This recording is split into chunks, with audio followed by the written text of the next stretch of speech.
Some characters in Unicode may exist because of a decades-old paper copying mistake, and they are still with us today. Welcome to the Automated Daily, Hacker News Edition, the podcast created by generative AI. I'm Trend Teller, and today is August 16th, 2026. On today's briefing, a fresh way to think about AI's math skills, why software engineering judgment still matters, a sharp attack on RISC-V, a strange standard story from Japan, a major winter weather signal, and new evidence that waist size may say more about heart risk than BMI. This episode is brought to you by SurveyMonkey. Don't just know what happened, know why. SurveyMonkey can help you unlock insights by combining feedback with operational data to get vital context. Find the link in the episode notes. We start with a pair of AI stories that fit together surprisingly well. One essay argues that AI may look strong at mathematics not because it reasons like a genius, but because it can keep far more symbols, assumptions, and intermediate steps in play than a human usually can. In math, that matters a lot because the work can be written down, checked, and extended without losing the thread. A related essay on software engineering makes the practical point. AI can generate usable code, but the hard part of engineering is still structure, maintainability, debugging, and deciding what should exist in the first place. Put together, the message is pretty clear. Current AI often wins by handling more visible context than we can, but human judgment is still central when problems get messy, ambiguous, or architectural. Next, there is a forceful critique of RISC-V getting attention. The author argues that the architecture tries so hard to be flexible that it becomes fragmented, with too many optional features and too much room for vendor-specific fixes. In that view, small embedded chips lose some of the simplicity they need, while larger high-performance designs do not always get the clean trade-offs they want either.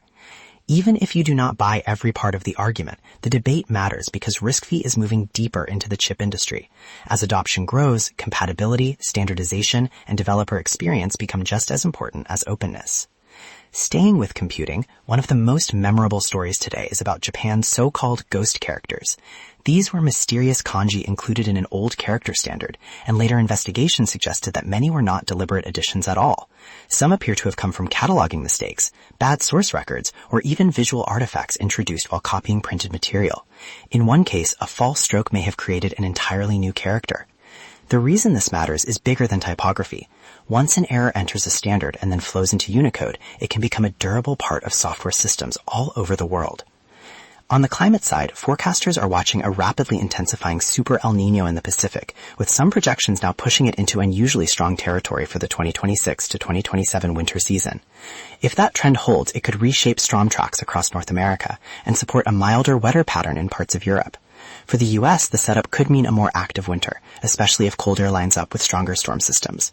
Seasonal forecasting always has limits, but El Niño is one of the clearest large-scale signals meteorologists track, so this is worth watching for anyone thinking about energy demand, agriculture, travel, or winter preparedness. In health news, a large long-term study says waist circumference and waist-to-hip ratio do a better job than BMI alone when it comes to predicting heart disease risk. That is significant because BMI is easy to use, but it does not tell you where fat is carried, and that turns out to matter a lot. The study followed more than 260,000 people and found that central fat was linked to notably higher risk across many cardiovascular outcomes. The practical takeaway is simple. Two people can share the same BMI and still have very different risk profiles, so basic waist measurements may deserve a bigger role in routine prevention. And finally, an essay on creativity is connecting with a lot of readers because it pushes back on the idea that constant collaboration always leads to better work. The argument is that original ideas are fragile at the beginning, and too much outside pressure can push them towards safer, more conventional forms before they are ready. Drawing on figures like Alexander Grothendieck and Ingmar Bergman, the piece suggests that breakthroughs often depend on spending enough time alone with uncertainty for better questions to emerge. For people in tech, research, and design, it is a useful reminder that uninterrupted thinking time is not a luxury. Sometimes it is the condition that makes real insight possible. Thanks to our sponsor, Gamma. Gamma lets you effortlessly use AI to design for presentations, websites, and more. Find the link in the episode notes. That's the briefing for August 16th, 2026. Links to all the stories we covered can be found in the episode notes. Thanks for listening to the Automated Daily, Hacker News Edition. I'm Trend Teller, and I'll be back tomorrow.